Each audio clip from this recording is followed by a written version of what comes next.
Pray. Father in heaven, please help me tonight. In Jesus' name, amen. Something called body language. That body is saying, I got leprosy. 2 Kings chapter 5, verse 11. And Naaman went away wroth. What was his problem? He had leprosy. What was the prescription from Elisha? All you need to do is dip 7 times in the river and you'll be well. And Naaman was absolutely furious. He said, are not the rivers in Damascus, the Pharpar and the Abana, better than this? Now the question, did Naaman have physical leprosy? Question number 2, did he have spiritual leprosy? Was God's answer to his problem, is that the only answer that would cure both? Yes. Did it cure both?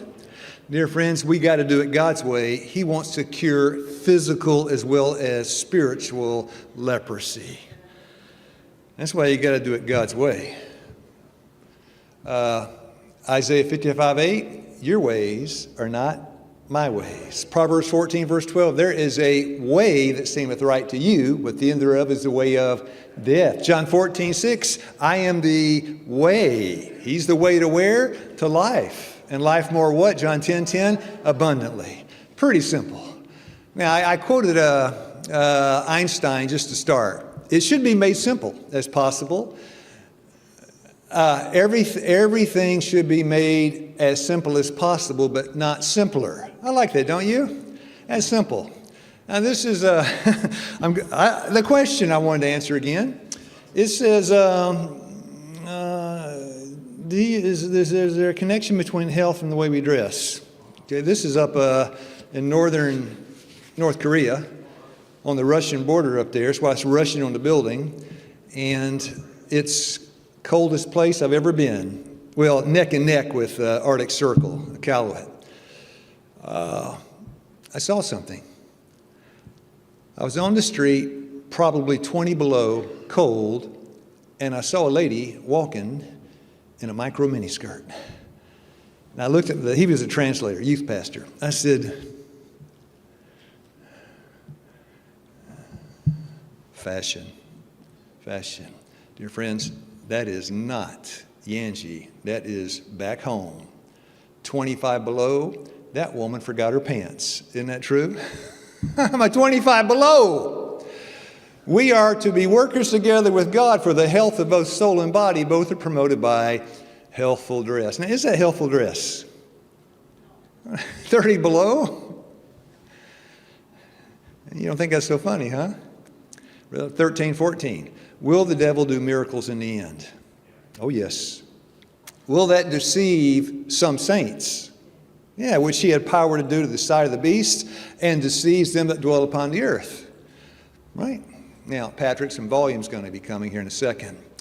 I just want to put this one, I usually don't do this, but tonight I think it's important because tonight you will see is a challenging subject. God's word declares that Satan will work miracles. Yeah, we just read it, right? Revelation 13.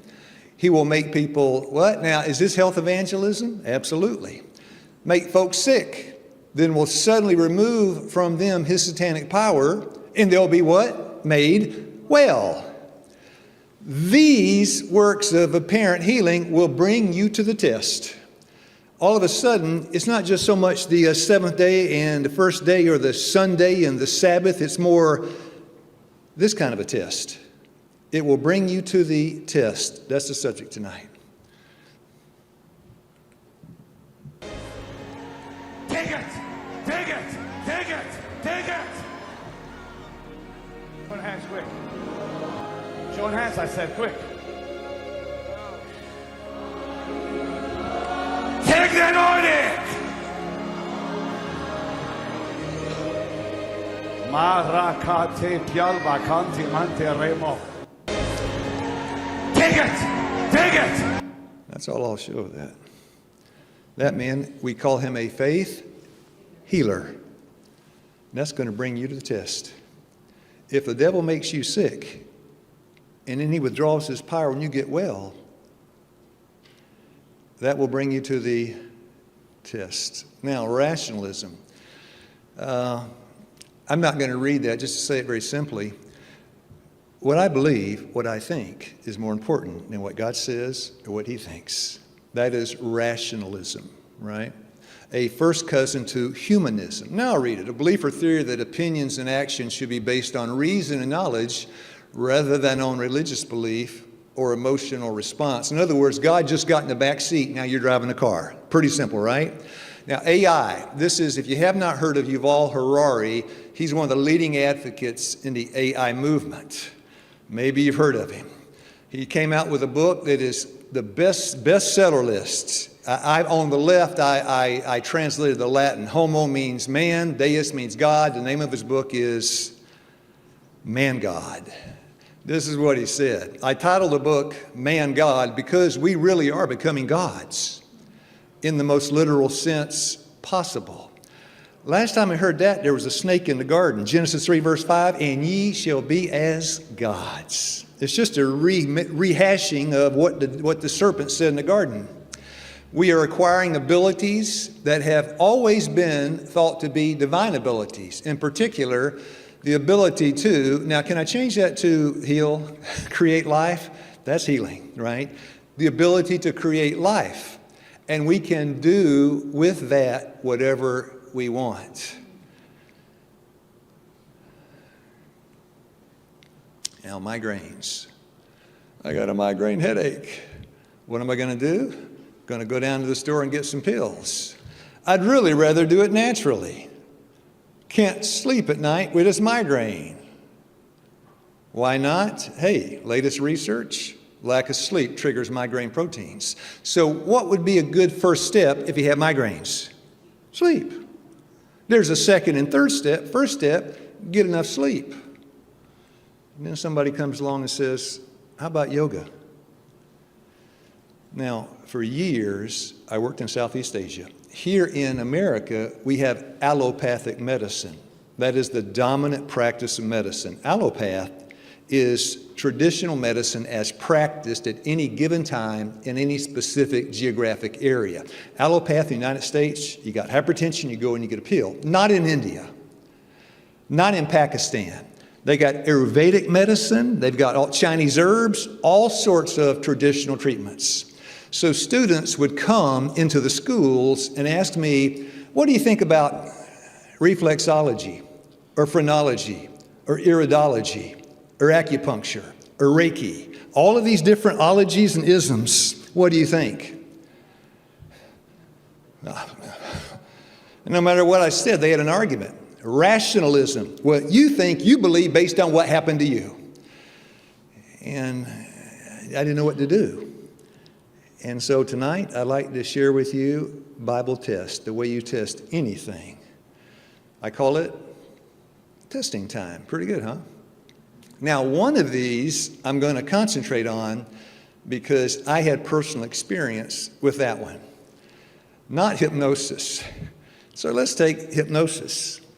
Is it possible for a man to be hypnotized? Have they labeled it as clinical and therapeutic? Where's the school? Bottom right on the right. Toronto. Just down the road, right? A guide to clinical hypnotism for mental well-being. Raises the question, is that science? Is it science? Answer, how does hypnosis work? Discover the science behind trances and why it's so effective at breaking lifelong negative habits. And on the right, the science of hypnotism. Do I think it's a science? 1 Timothy chapter 6, verse 20. Beware of the oppositions of science, falsely so-called. False science opposes true science. Is hypnotism a science? Well, yeah. Hypnotism is the science that Satan teaches. Yeah, it is. Right now, I don't want to be rationalistic tonight. I want to be biblical. Is hypnotism a dangerous thing?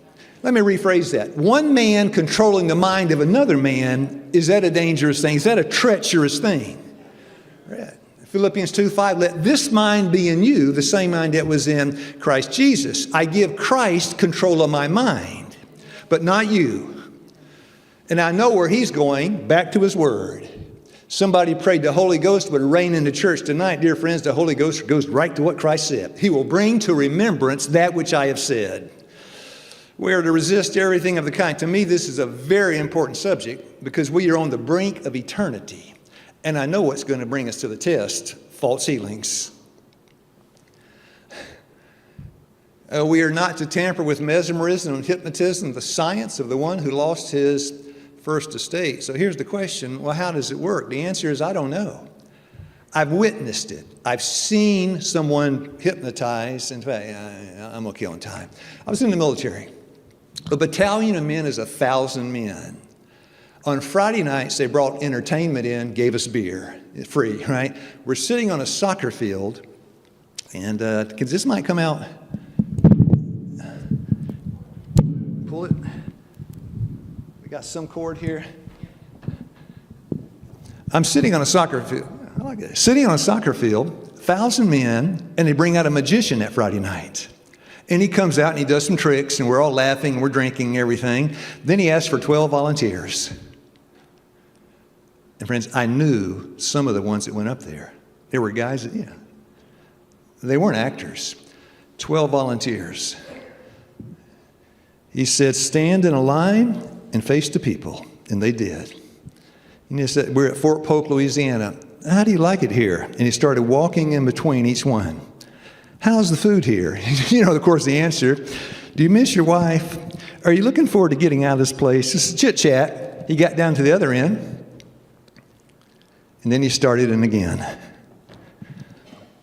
Asking questions, making small talk. And when he got down to that, now sleep! 2 of them did this. Boom! He said, you other 10, sit down. And he took those 2 men, and for the next hour and a half, he told them what to do and how to do it. Now, you kiss your girlfriend, that's your girlfriend. He began to kiss him, It was, I saw it. Does hypnotism really work? I mean, can people be hypnotized? Yeah. How does it work? I don't know. To use something that you don't understand, it has some sort of dynamic. You've got no clue. Does that make sense? I want to understand. Don't you? So I don't know how it works, but I know it works. How does it work? I don't know. So I'm going to name a few things. I'm not condemning. I'm not approving. Phrenology, that's old school, reading the bumps on your head. Iridology, reading your eye to diagnose health issues. You got treatments of reflexology and Reiki and all sorts of things. And the top right, the yin and the yang, the balance of energy, the hot and the cold, the right and the wrong. And this is where I lived for years, in this kind of environment. This is a place I was invited. It's up in northern China, a little city called Yanji. I was invited to go there and do health presentations. There were a lot of people very sick in this place. And that's my work. But I said, look, I got extra time. What about physical therapy? I do some range of motion. I work with your patients. Okay. So here's a lady out there who's paralyzed, half of her face, cut her optic nerve, and she can't move her arm and some other issues. And I'm just doing that. And downstairs, physical therapy. Now, here's the man. If you see on the wall, if you look down a little bit, where the red arrow points to, I'm going to blow up the chart. I'm going to try. That is the science of reflexology. Now, what reflexology teaches, that the bottom of your foot, the zones in the bottom of your feet, correspond to certain parts in your anatomy and physiology. In other words, if you've got constipation, you give a nice pressure on the ball of the foot, and the constipation goes away. If you've got a GERD, acid reflux, maybe under the big toe, a little pressure, and that takes care of the GERD. That's reflexology. Now, hand reflexology is the teaching that you have zones in your hand that correspond to certain parts of the body. And you can manipulate the hand and bring healing. Okay. This is, what is this? You got a headache, you come into the clinic, you apply a few well-placed needles, and you walk out, no more headache. Depending on what you have. Tennis elbow, a few needles in the elbow, and you go out healed. This is acupuncture. It's acupuncture. Shiatsu massage. If you don't know what shiatsu, well, I'll just read it to you. Most acupuncture points lie on meridians, and shiatsu practitioners will sometimes work on specific points by pressing or holding them. However, shiatsu differs from acupuncture and acupressure in that it is more usual to work on the meridian as a whole rather than isolated points. You say, well, what's a meridian? That's a meridian. Now, who mapped that out? Who mapped that out? Who drew the map? Does anybody know? Reiki. Now, an ancient hands-on healing technique. In 1990 and 1992, Zimmerman from America and Sito from Japan discovered that the pulses sweep up and down from 0.3 to 30 hertz, focusing mostly in the 7 to 8 hertz alpha state. What in the world does that mean? What in the world does that mean?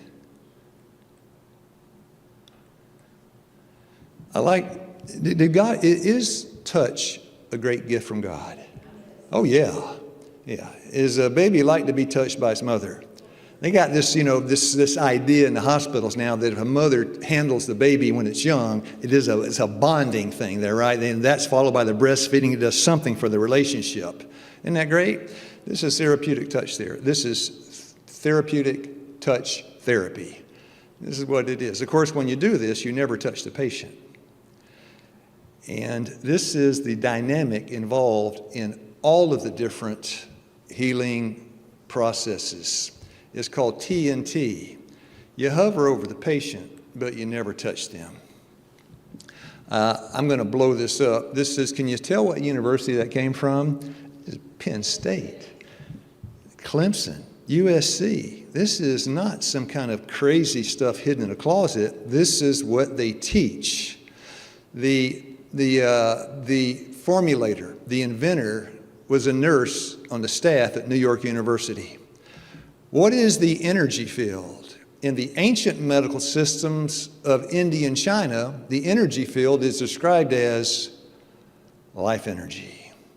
It exists throughout the body and is responsible for maintaining normal physiological, psychological, and spiritual functions. In Chinese, in traditional Chinese medicine, this energy is called qi.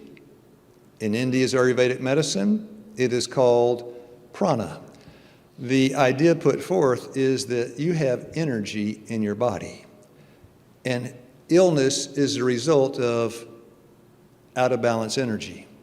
How do you balance it? Therapeutic touch therapy, lots of different ways. Practitioners of therapeutic touch say they sense your energy through their hands and then send healthy energy back to you. When receiving therapeutic touch, people usually feel warmth, relaxation, and pain relief. The practitioner describes your energy as hot or cold, active or passive, blocked or free. That is the yin and the yang. That's the yin and the yang. Therapeutic touch promotes healing through energy balance in the body, and there it is. The hot and the cold, the negative, the positive, the right and the wrong, the male and the female, the two energy extremes in the universe divided on each side. And this is just a blow-up of it. This is the yin and the yang. It's very popular. Balance of opposites in the universe and the human psyche. I used to fly to South Korea. That's the plane. It's on the tail of the plane. It is not hidden. It is, yeah. And from the India.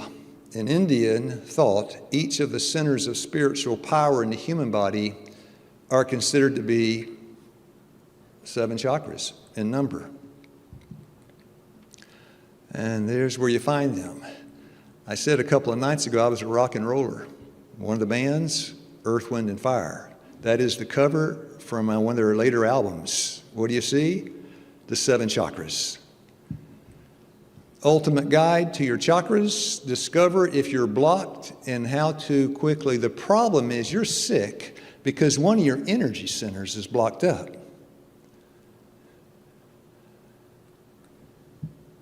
And this is the third eye. In India, you see it, that little red dot, that's the third eye. It's kind of drawn out. It's not really like that. And so how do they approach you? I don't know about this.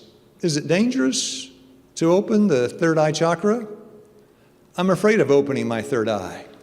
I have heard that opening the third eye is dangerous. And this is the prescription for healing from someone that believes in chakras. It's this. It's kind of hard to see. I will repeat after me. I willingly release all fears of seeing the past, the present, and the future. I release any fears I have of seeing loving beings of light. I read Counsels on Health. False theories clothed with garments of light will be presented to God's people. Thus Satan will try to deceive, if possible, the very elect. Most seducing influences will be exerted. Minds will be hypnotized. Now, I haven't applied it yet. I'm about to. There is my little wife when I met her. The first contact with Darlene, she wanted to read my palm. The second contact with Darlene, she wanted to do my astrology chart. Says, when were you born? July 22nd. Oh, you're on the cusp. You're a Cancer. I know what she was talking about. She read my palm. This is what we looked like back then. She read my palm, and she told me things about my future. Now, I'd like to point out 3 or 4 or 5 things. In all of these kind of practices, there's a word, esoteric. Esoteric. I know something you don't know. I know something you don't know. I'm privy to secret knowledge. You don't have it.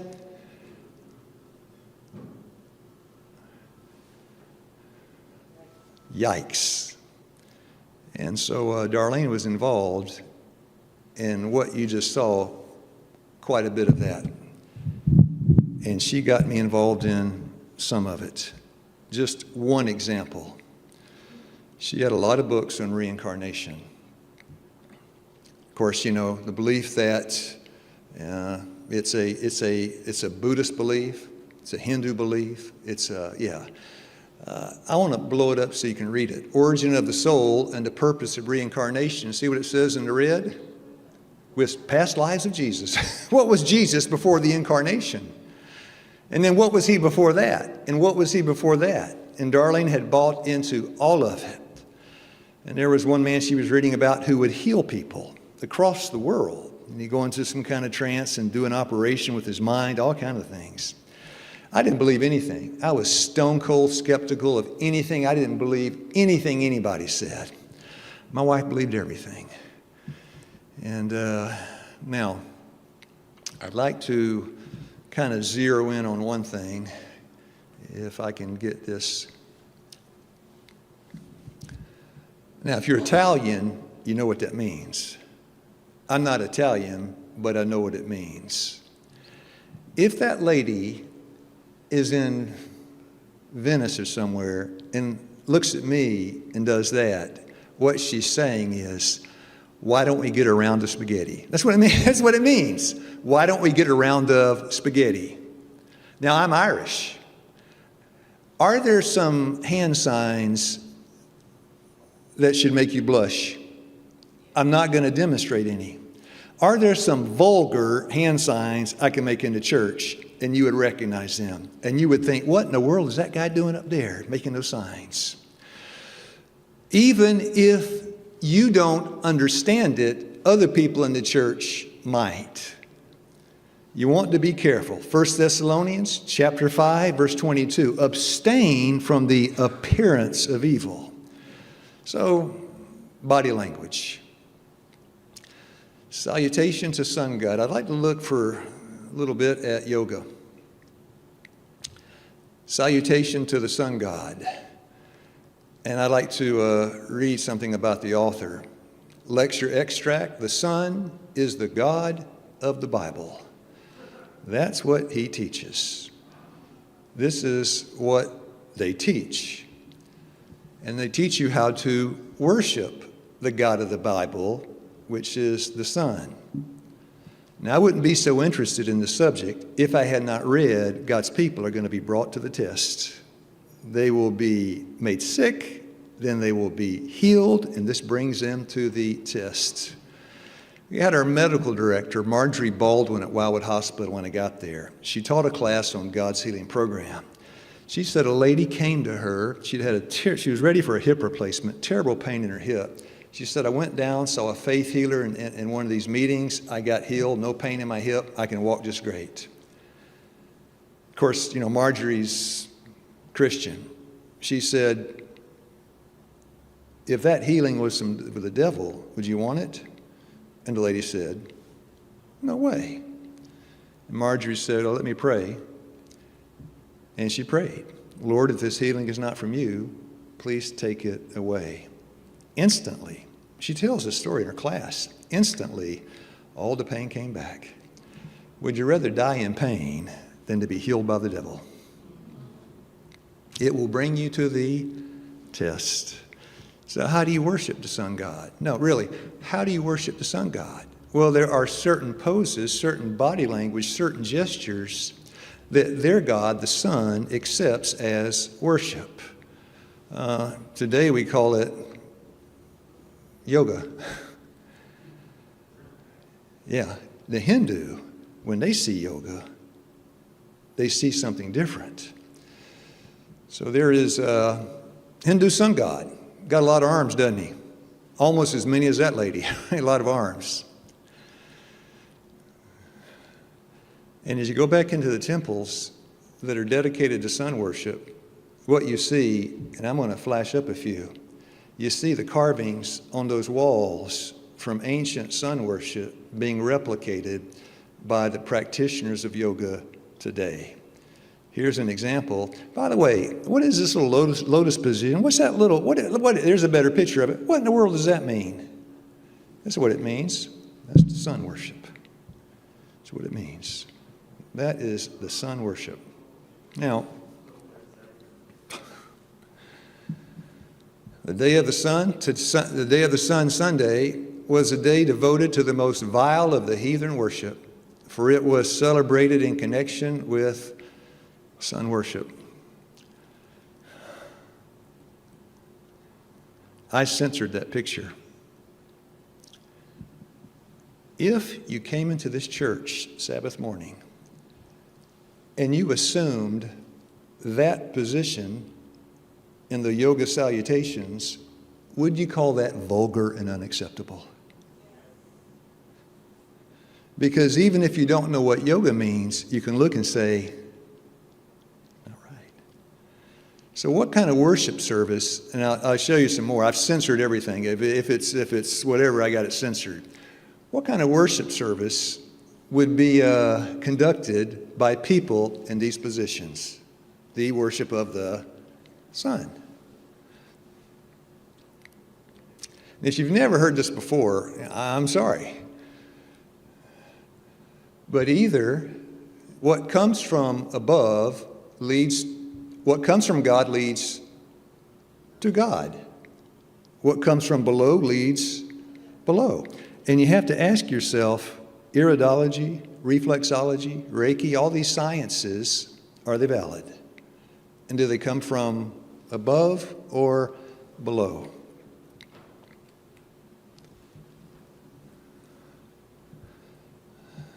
Because there's a whole lot more than just the pose. It is the sun god's health message. I took just one, Padmasana benefits, the lotus pose. That's the one sitting with legs crossed, right, the palms up.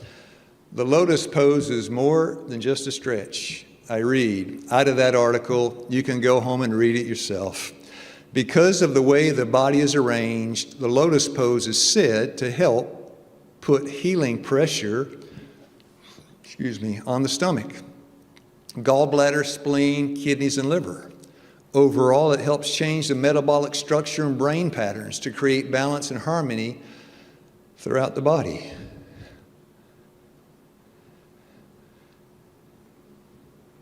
Just the way I sit, that's what they teach. Here, sit like this, and it will do something to your mind. That's off, bell worship and all the rest. Yeah.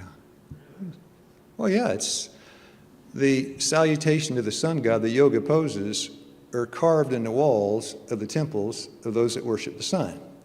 Now, if you say, I'm doing it to gain some flexibility, and that's why I stretch, and I just find these poses to be convenient. Okay.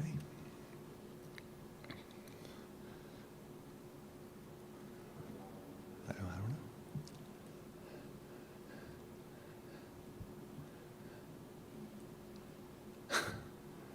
Yeah.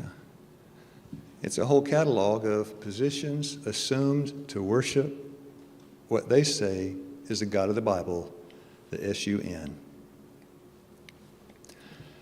That makes me think twice about, how about you? Furthermore, when you assume these positions, it does something for your mind, body, and soul. It brings healing. Now, I'm going to go off on about a 2-minute tangent.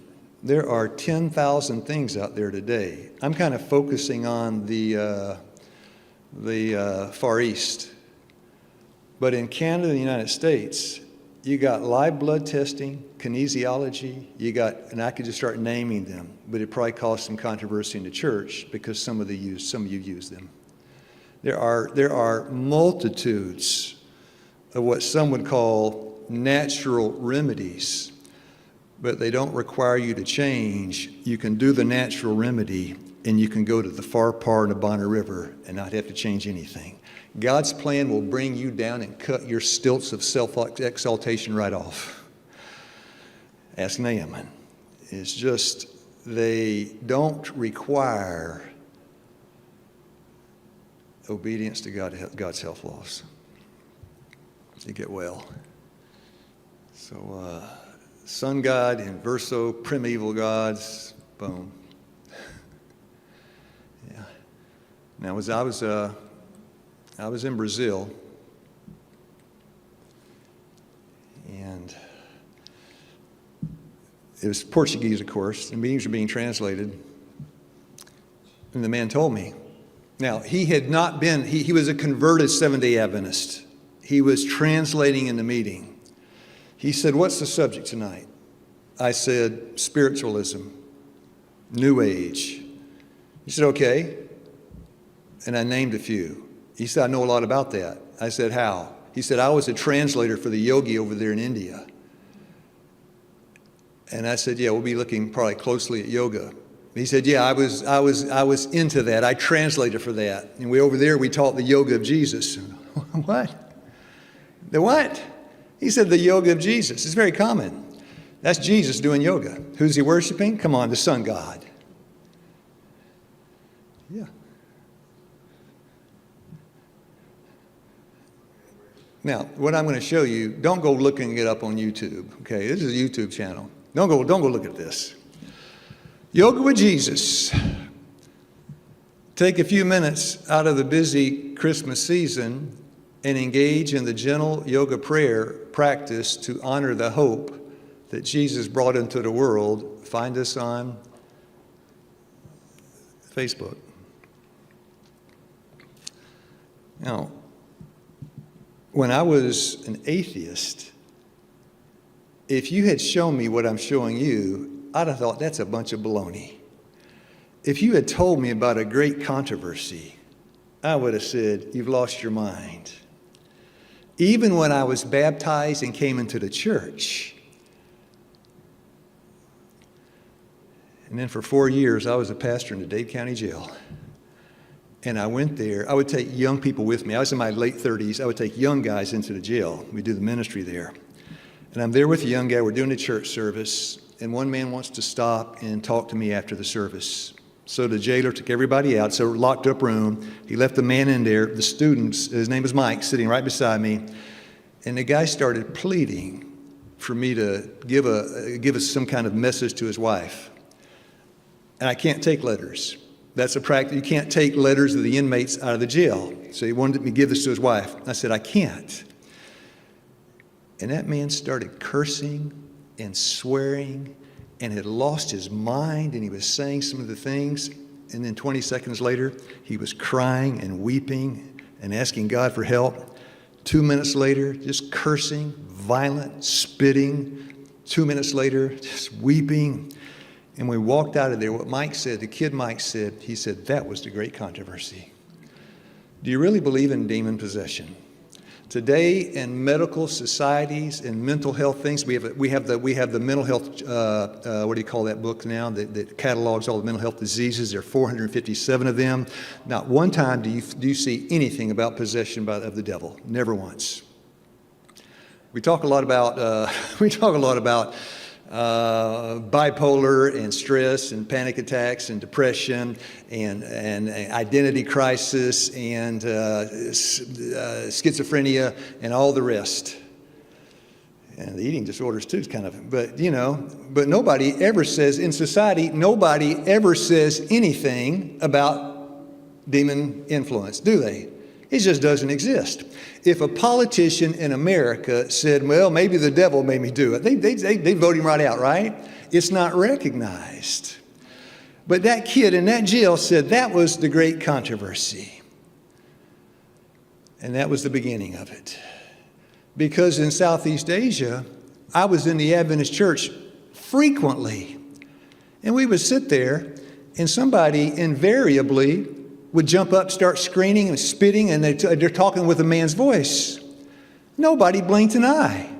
The elders of the church went over, picked her up, Philippines 2. Elders in the church went over, picked her up, took her to the back of the church, began to pray over her.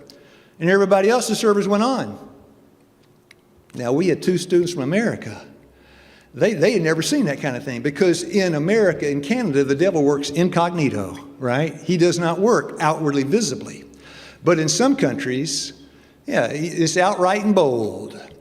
So the 2 students from America, they'd never seen anything like that. They're 16, 17 years old. They went back and watched it. These elders praying and singing hymns, and they watched it all. And then the next day in class, they said, did you see that? I said, yeah, because I was teaching the Sabbath school when it happened. I said, yeah. He said, can you believe that? I said, well, yeah, don't you? I said, what do you think? And they said, well, she was talking like a man and spitting. I said, yeah. I said, what did she say? And the 2 kids looked at me. She said, Sarah, she said, the devil said he's coming to our school tomorrow. And there, where we were. About an hour later, we're having class. I'm teaching the class. We're having class. And one of the students, now, this is an important point. One of the students just started like coughing her guts out and breathing hard and spitting and began to curse. Now, in that school, we had pastors, we had elders. They didn't blink an eye, right? Got her, put her up on the table. Began to pray, sing, this, that, and the other. Now, I'd been in it long enough to know this. When it was over, I told my wife, Darlene, I said, Darlene, you go and talk to that girl and ask her what she did to open the door to the devil. Would you agree? Because the devil does not come in unless he comes by what? Invitation. And when you are sick, that often opens the door, and you would never open the door otherwise. I said, go ask that girl what she did. And Darlene went, talked to her. She was a pastor's daughter. She was drinking a whole lot of alcohol. Will that open the door? On another occasion,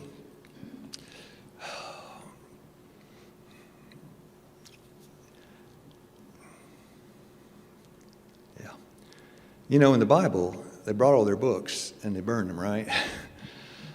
There was an episode like that, spoke to the people and what they were doing. They had CDs with rap, hip-hop, reggae, and R&B.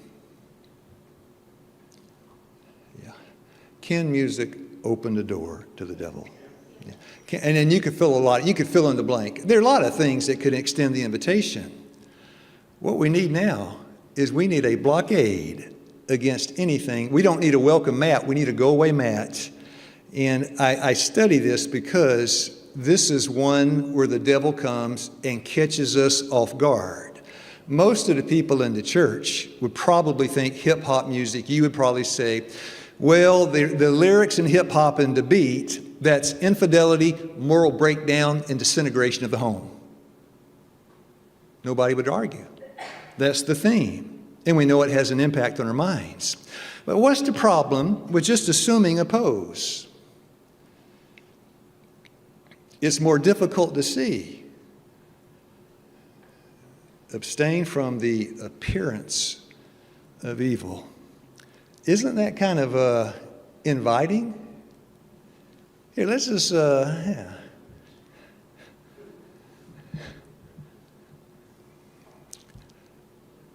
That's Harvard. What are they doing? Lauding the praises of this mystical medicine coming out of the Far East.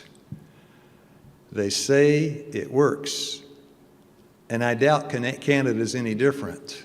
Army tests fitness benefits of yoga and meditation and basic training. You're flying a fighter jet. What do you need to do? How about that? Yeah.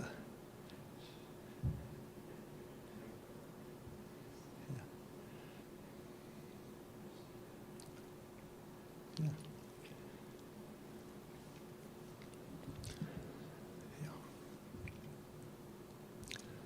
A session might end with a greeting of namaste and a gesture of prayer. Now, because I wanted a date, well, let me change.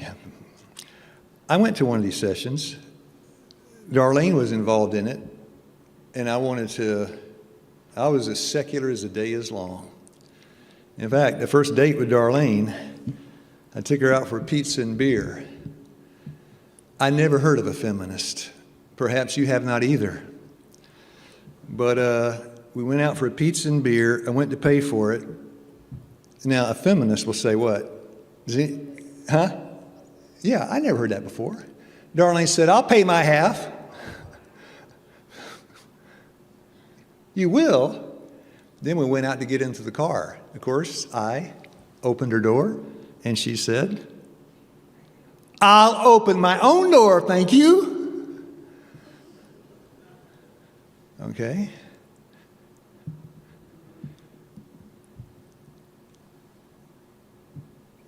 And I'll tell you why I found some interest in Darlene that I never found in another woman. Because we were at a drunken party.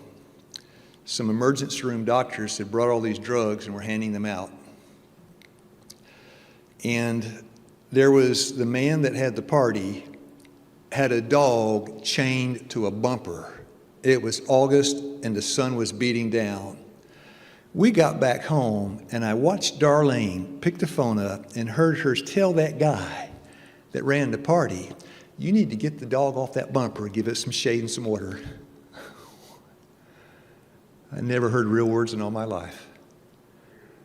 And Darlene, although she was a mystic and an Indian spiritualist and had taken belly dancing classes, there was something in there that I desired. And to this day, I desire when real words come out of real people. Isn't that great? Real words out of real people. You don't hear it anymore.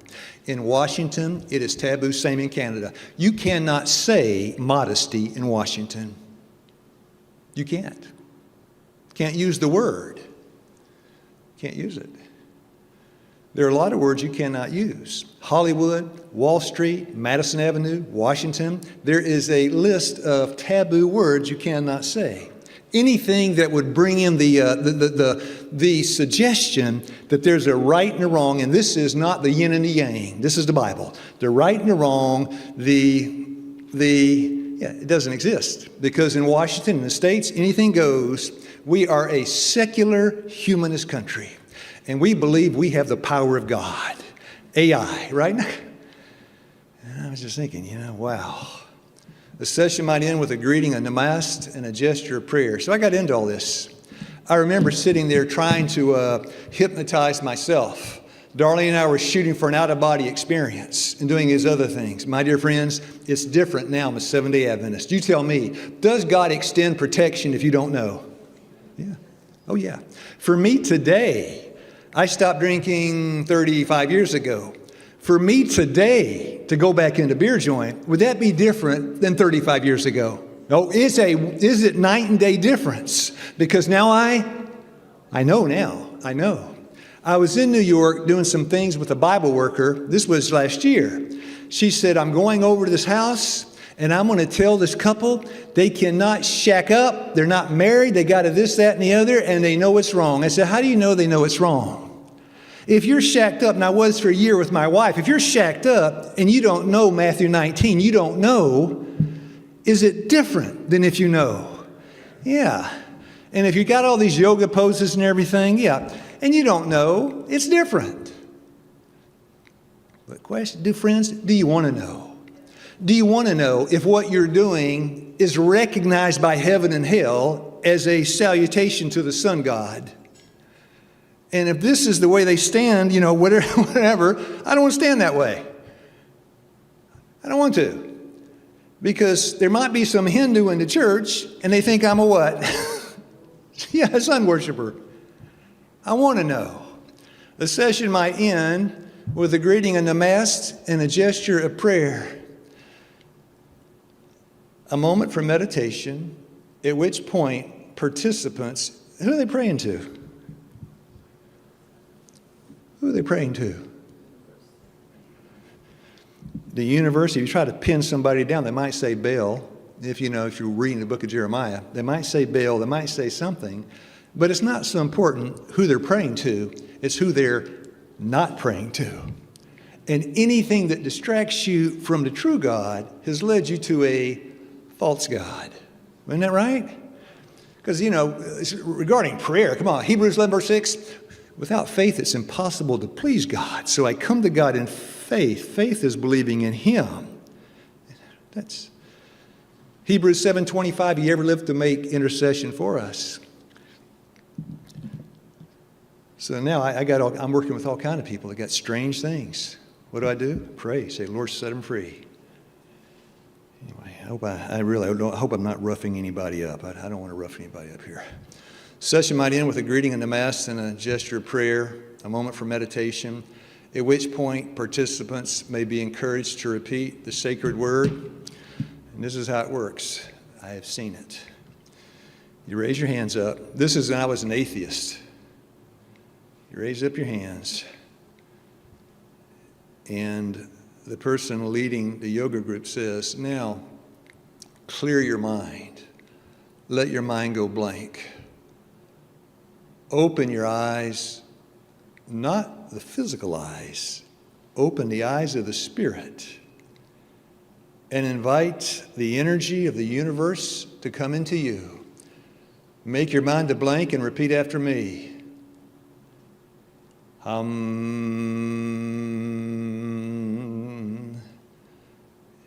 hands got very hot, and it almost scared me.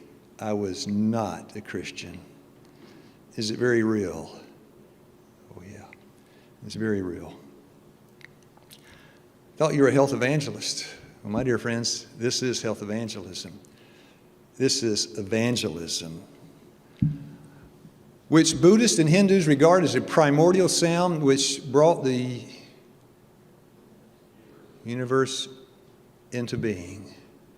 Genesis 1, verse 1, in the beginning, God made the heavens and the earth. Genesis 1:3, let there be light, and there was light. 2 Corinthians 4, verse 6, for God who commanded the light to shine out of darkness has shined in our hearts to give the light of the knowledge of the glory of God. Now pause. To give the light of the knowledge of the glory of God in the face of Jesus Christ. So in Isaiah 60, verse 1, arise and shine, for thy light has come, and the glory of the Lord has risen upon you. If you've got any light, it's His glory reflecting on you. Now Malachi 4:2, the Son of Righteousness shall arise what? with healing. That's healing light. This is the real McCoy coming from heaven. Now here's the problem that I see for me and maybe for you too. 2 Timothy chapter 4, verse 1. This know also, in the last days, perilous times shall come. Verse 2, men shall be lovers of their own self. Verse 4, having the form of godliness, but denying the power thereof, from such turn away. Verse 7, ever learning, but never able to come to a knowledge of the truth. Can't learn it. Can't learn it. Why? Easy. 1 Peter chapter 3, verse 7. Dwell with them, your wives, according to knowledge. How does a man learn about his wife? How does a man learn about his wife? Spend time together.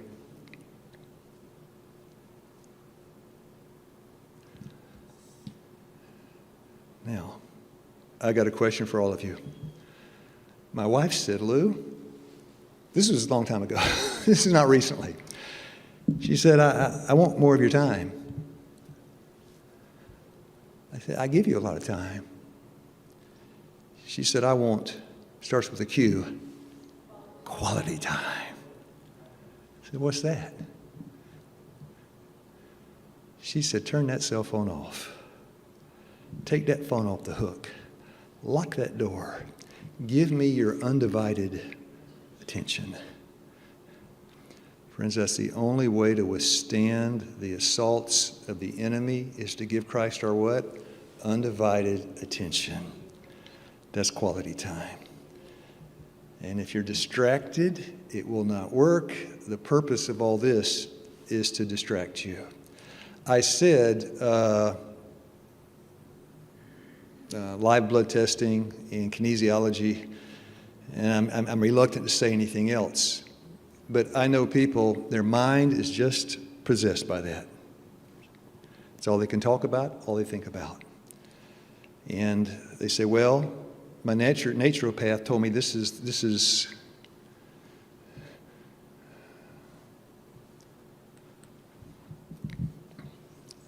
So I didn't know what to do. I am sitting there in Southeast Asia, and I'm sweating. Whew. It's the topic. It's not the church, it's the topic. I really don't like talking about this. So the test. Here are my tests. Now, you're welcome to agree or disagree. This is my test for everything out there. Number one, you got a thus saith the Lord, or an it is written. Matthew 4, verse 4, man does not live but by that proceedeth out of the... You got it from the mouth of God? I know what you said. I know what you said she said. I know what Jane said, Joe said, Bubba said, Bean said. But what does God say? And if you got a thus saith the Lord, I'm sold. I am sold out, both feet in. Do you have one? Is that okay for the first test? Okay. Second test.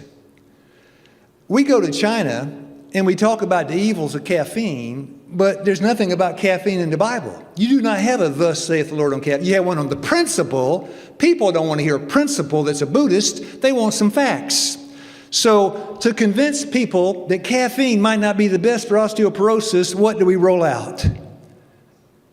What do we roll out to convince them? Yeah, not Gene said, Joe said, Bubba said, Ben said. No, we roll out number two, scientific validation. I mean, like a dozen randomized controlled trials, placebo blinded, we roll them out. And that convinces people. There's the verse, 1 Timothy 6:20, right? The opposition of false science is to true science. Is that okay? I mean, true science. I'm not talking about this rigged up studies. I'm talking about real, true science. An example, you do your study, you have your hypothesis, you do your experimentation, you get your result. I bring it into my lab, I do the same experimentation, I get the same. That's the true science. It can be replicated anywhere on the planet. True science. Second one is true science. Is that okay? Now, next one. Let's say I've got a knee problem and you're into acupuncture. No, forget that. I've got a urinary tract infection In most cases, a urinary tract infection is caused by what? Not drinking enough. In most cases. So I come to you with your needles. I'm drinking 1 glass of water a day. You put needles in my wherever, I walk out healed. And I'm drinking 1 glass of water a day. Does that make sense that you fixed my problem but did not address the cause? Test number 3. Is that okay? Does it address the cause?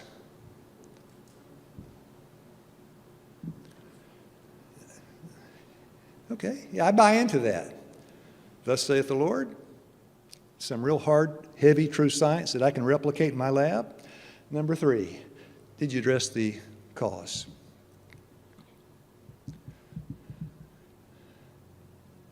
Number 4, the laws of nature.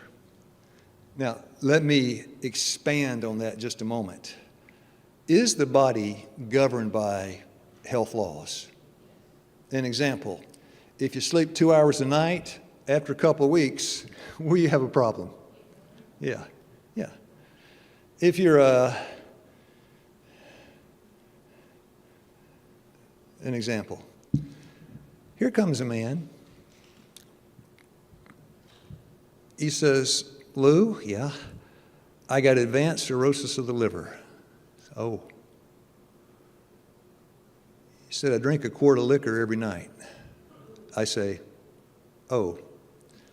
Then I say, let me put a couple of needles in your kidneys.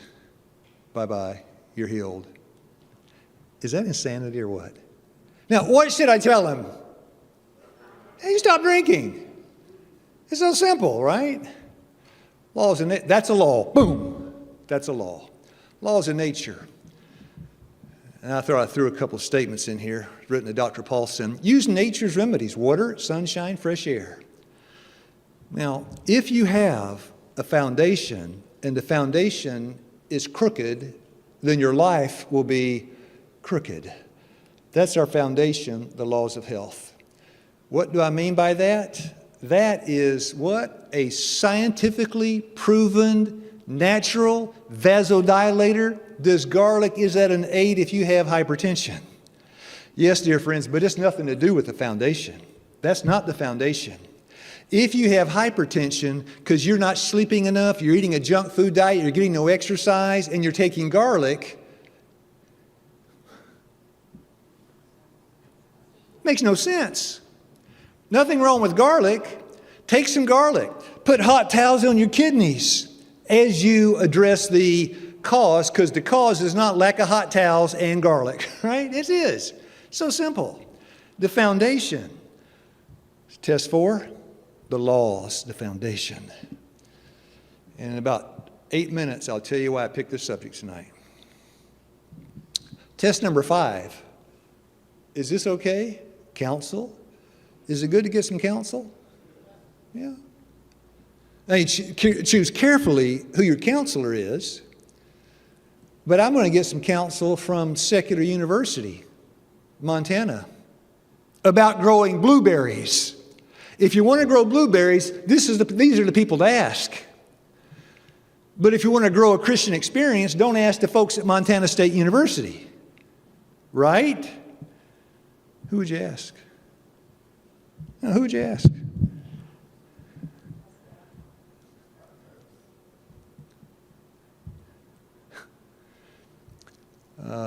That picture is a man who for years was the head of the health ministries in the Seventh-day Adventist Church. His name was Alan. Anybody remember his name? Alan Handysides. On the back of that book, you see his big picture when he served in that office, and he's saying, this guy, Edwin Noyes, this Loma Linda trained Seventh-day Adventist surgeon, has written a book on spiritualism, New Age, tracing the everything right back to its roots, reflexology, iridology, and I'm not going to name any more, trace it right back to its roots. And Handysides tells the church members, every Adventist ought to be reading this book. And I agree. It traces it right back where it came from. And it kind of seems to go back to the same source. Keep it simple. Now, the gravity of this thing hit me. This was probably 10 years ago. There was a brother in our church. He's dead now. He was practicing reflexology. It's okay, you know. He came to see me Sabbath afternoon. Opened the door, he came in. And we sat down, just talking. And then he said, "What do you think about reflexology?" I didn't answer. It's like if you asked me about the vaccine, I'm not going to answer. I run from controversy. I run from debate. It doesn't get me anywhere. So I just talked for a while. Second time, "What do you think about reflexology?" I didn't answer. Third time, I didn't answer. Now he's going out the door. And he turned to me and he said, "I want to know what you think about reflexology."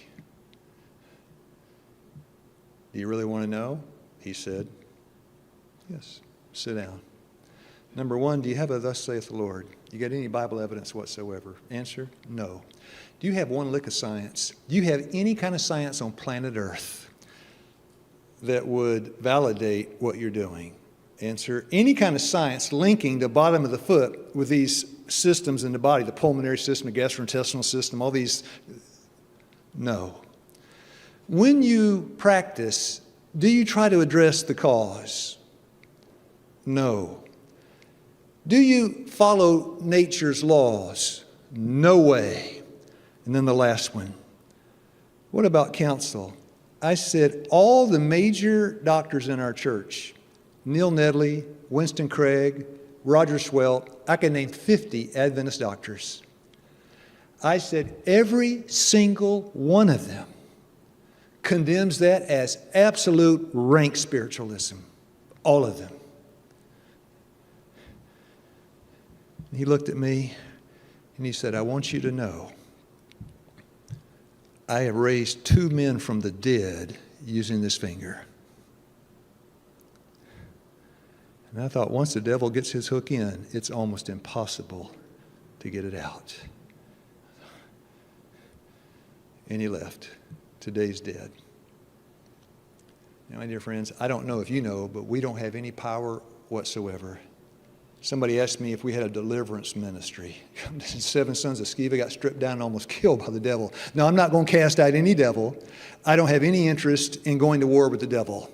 I want to hide behind Christ. I don't know about you, but I'm just hiding behind Jesus, shaking and say, "Lord, have mercy, take care of me, protect me, and save me from making a choice that would bring the devil in." And I can name 1,000 things that would. Pornography is one, and I can go right on down the list, right?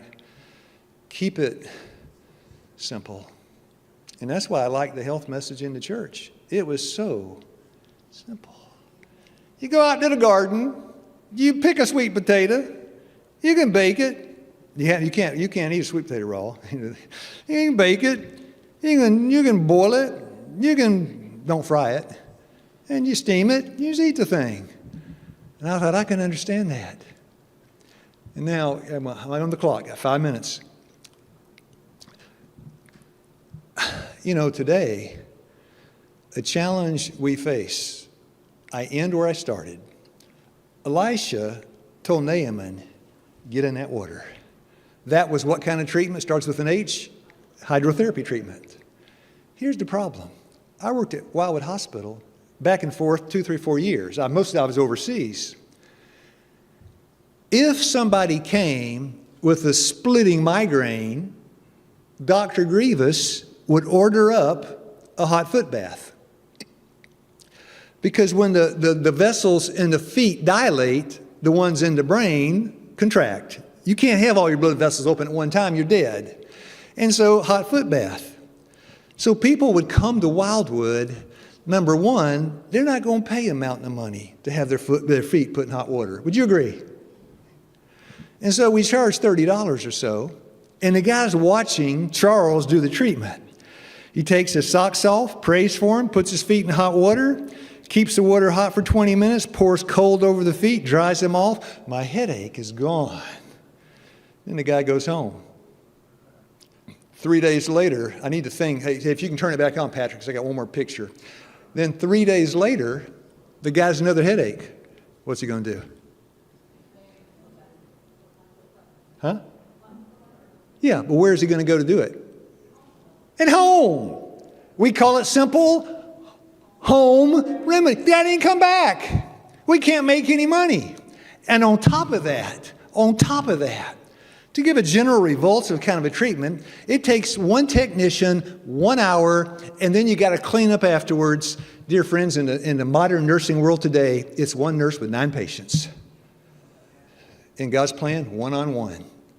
We want one-on-one because ministry starts one-on-one. Time to talk to the guest, to minister to the guest. Of course, to women to men, to touch the guest. This is ministry. Can you make $1? No way. And this is why we got canceled. All the insurance companies canceled us because our doctors tried to say, take a walk. They disguised it as terrain therapy. They say, lay out in the sun, you got an infection. They call the thing heliotherapy. And Blue Cross Blue Shield saw right through that. You are not using AMA-approved protocols. You're done for. You can't get any insurance. But I tell you what, people being baptized into the truth all the time, including me. Yeah, that's it. Keep it simple. Now, almost done. Yep, went the wrong way, sorry.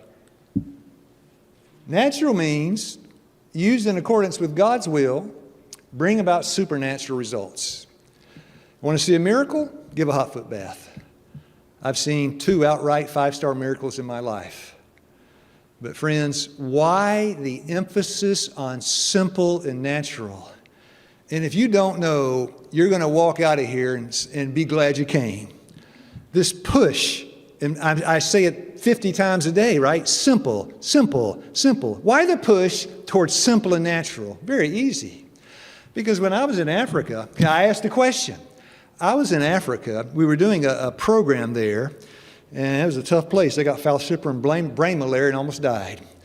But the imam sent his people over to where we were, and they came to the gate, and they said, the imam's son is sick. Can you come help him?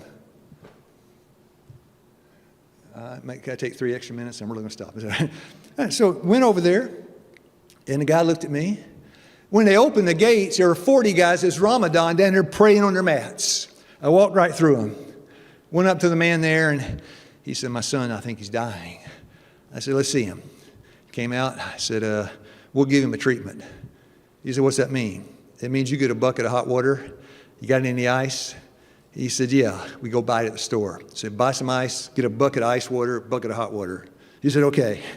And then they got the kid, and I said, you got a bathtub? He said, well, we got a bathtub, but it's not connected. It doesn't work. I said, that's no problem. Have him stand in the tub. He stood in the tub. And, of course, in where I am in Guinea, this is Guinea, West Africa, near Sierra Leone and Ivory Coast. They're speaking French in the dialects there.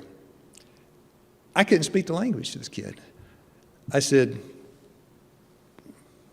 put his finger in there. Then I said, that's cold, right?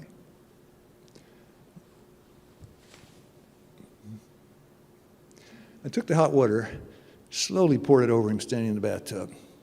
Of course, I prayed my heart out before I did. Poured it over. And the kid liked it. Then I got that bucket of ice cold water. He almost jumped out of the tub. I told the dad, I said, I'm gone, bye-bye. Next morning, an entourage from that place came over. We're banging at the gate. We opened up the gate, and he said, the imam wants you to move in with him. Now,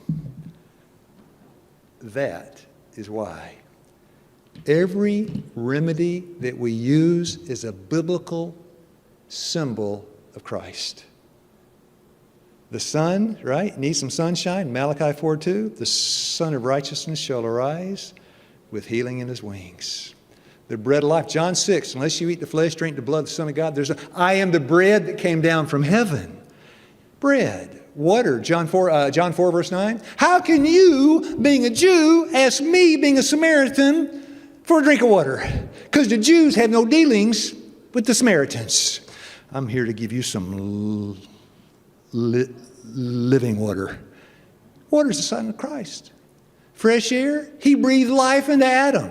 All the remedies point to who? Christ. Come unto me, all the heavy labor, and I will give you what? Rest, Matthew 11:28. It's all points to Christ. So when we take that guy, that Muslim son, and we use these natural things, sooner or later, we start taking the symbol and pointing to the substance. And they look and live. I'll pray, I'm done. Father in heaven, insulate us from all of these unnatural and not so simple remedies, and help us to be founded and grounded on the simple health message that came down from heaven and leads there. I ask it in Jesus' name. Amen. In our church that we were in Mississauga, there were some split at the church because they were wanted to rent out the Sunday to some people doing yoga.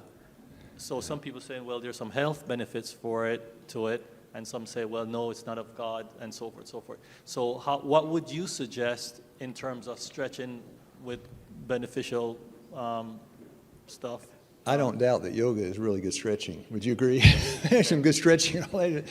Yeah, but you know what we do for the stretching, we show everybody, the different things, and none of it is a consistent mimic of those salutations to the sun god.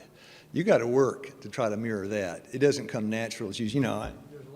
I'm all for stretching. Got to warm the muscles before you use them. I'm all for it. But you got to work hard to be able to do what they're doing, because that lotus position, remember all that? That doesn't come natural. You go to you look at the World Cup, you see the soccer players getting warmed up before they do it. Not one is in any of those positions. You had a second question? No, that was it. That was it? Yeah, stretching is great, right? Is that a hand? Okay, and I'm not going to go all night. Just take 2 or 3 here. Then, I know you want to go to sleep. I just want to ask you, what's the difference between massage, reflexology, and Easy question. chiropractor? Yeah, easy question. We do Swedish massage for 30 years. That's what Wildwood taught. And if you were to ask me, what's the purpose of the massage? You brought the thing about muscles and everything. When you really use the muscle, you get a buildup of lactic acid, byproduct of burning of glycogen. And does massage help? Muhammad Ali, you know who Muhammad Ali is, right? All you do, right? After he got through with the fight, what are they doing with his arm? Ice and massage. And the reason we do massage too, anti-stress. Does getting a real professional massage help you, does it relax? Is it good? Yes, it does.